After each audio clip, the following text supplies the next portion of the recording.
He continues to follow Yang, so he becomes upset, asking Pei what he wants. He mentions that he wants Yang, so everyone gets the wrong idea.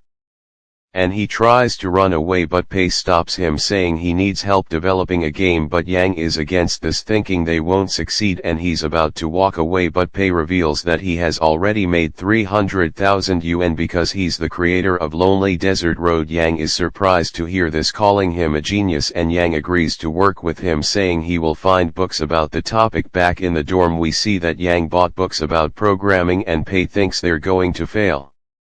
Because he isn't being practical, Pei reminds him that they don't need to write codes because they already have the online platform to make the job easier, so Yang wonders what he should do with the books. He tries reading them anyways, but he immediately falls asleep, and Pei is happy to see this, thinking his plan is going to work. The next day, Pei thinks about the game they should make, knowing his company is popular because of a driving game, so he needs to think of something different because people will download the game if it's similar to Lonely Desert Road. He considers spending all of his funds to create a bigger game and intentionally failed to launch it, but Richie warns him that he will receive a penalty, so he ultimately decides against it. He realizes that mobile players aren't familiar with his company, so he plans to create a mobile game. He knows that card games are popular, but most of them fail because they try to copy the #1 game called The Three Kingdoms instead of coming up with a new idea, so he decides to make the worst card game in the world, telling Yang that they're going to hire artists to help them with the design. Yang tells him that there's a cheaper way to do it, but he's determined to lose all of his money, so he tells Yang that he's going to invest everything he has to create the best card game possible. They eat at a restaurant as Pei tells Yang to rewrite the stories of the characters, but he becomes worried, thinking it's going to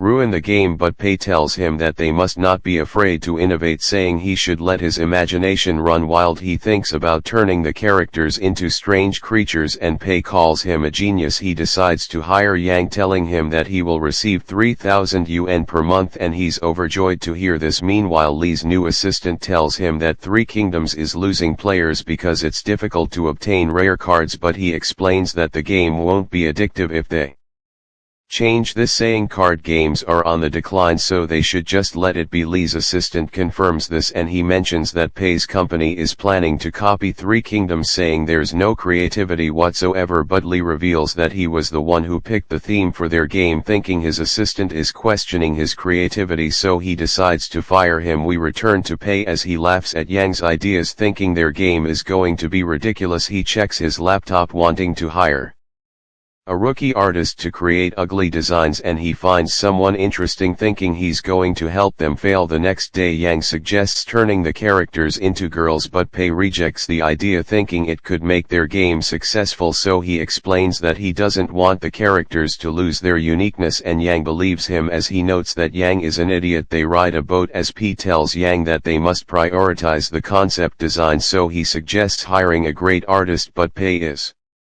against this because he doesn't want them to succeed. He believes that Pei doesn't want the artist to steal the spotlight, thinking Pei wants him to shine, so he mentions that they should prioritize gameplay over design. He offers to do the drawing, but Pei is against this because he wants to waste money on a rookie artist. They have a heated argument, but the boat becomes unstable, causing it to capsize as they realize that their guide is drowning, so they decide to save him, but he tells them to leave, blaming them for what happened. Pei tells Yang about the artist he found, and we see that he draws chibi characters. Pei convinces Yang that hiring him would be a good idea, saying it will create a unique style that will make their game stand out. Yang asks for his contact details, so Pei reveals that his name is Jai, and they decide to have a meeting with him. During the video call, Yang tells Jai about their plan as Pei explains that they need him to design the 50 characters in the game, saying he can have full artistic freedom, but they don't want him to draw chibis. He wonders why they want to hire him because he specializes in drawing chibis, so Pei tells him that they see potential in him. He agrees to do it, but he mentions that his price is 2,000 yuan for each character. Yang becomes upset, thinking it's too expensive, but Pei tells him that the price is too low, saying they're willing to pay him 3,500 yuan for his unique art style. He's surprised to hear this, thinking it's more than enough.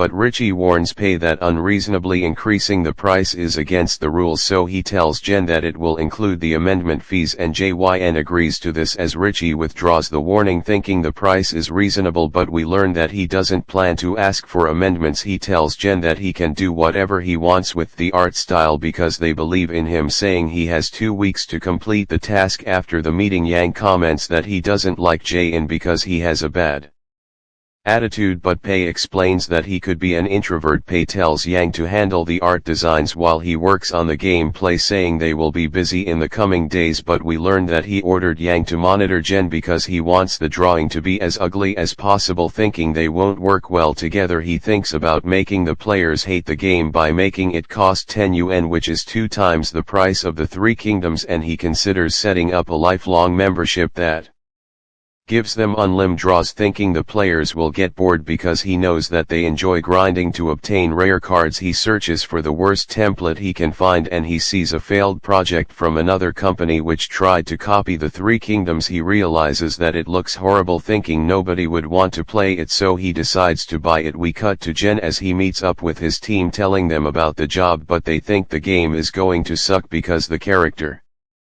descriptions don't make sense. They can consider abandoning the project, thinking the job is a scam, but JYN tells them that the client has already paid the deposit. He mentions that they have full artistic freedom, thinking this is their chance to make a name for themselves, so everyone decides to give it their best shot. He suggests sticking to the style he invented, thinking it's going to make the characters shine, but they explain that they aren't familiar with it, so he tells them that he will handle the designs and they can add the finishing touches, saying they must come up with the best result possible. They start working on the project, giving it everything they have, and they're able to finish it before the deadline. We return to the dorm as Yang realizes that Jai has already finished the designs, asking Pei if he wants to see it, but he doesn't care, telling Yang to put it into the game if he has no issues with this. He wonders what they should name the project, so Pei tells him that they should call it the Phantom General, and he goes to sleep. The next day Yang tells Pei that he didn't find any bugs in the game, wondering if they should release it. Pei realizes that it's the launch date, so he tells Yang to upload it, saying they should market it as an ordinary card game. Yang thinks he's trying to use reverse psychology, but he doesn't really care and he just wants to lose all of his money to make as much profit as possible.